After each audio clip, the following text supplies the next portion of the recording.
Andiamanitro tahiony neninay mba ho salamasia iry lalandava ianao Jesô no arenany sy anjara mandritry androm-piainany ety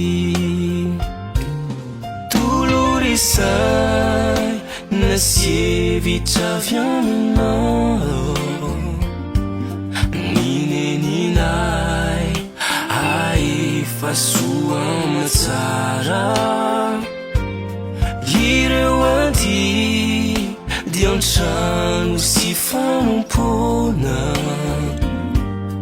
afa Jesô ny manana anao harotaia minimy fahasoavanao ny tananao no mba zy hatrany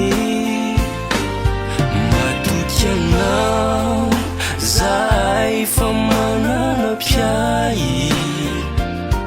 riray be fity taio ny reninay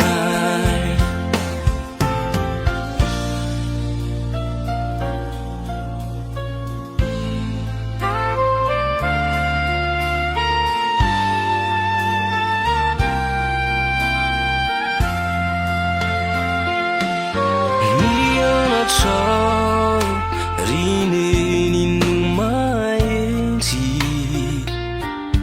nanovanay tamiditra sy fomba ratsy misaotranao noho ireo fikarakarana ny tsy toany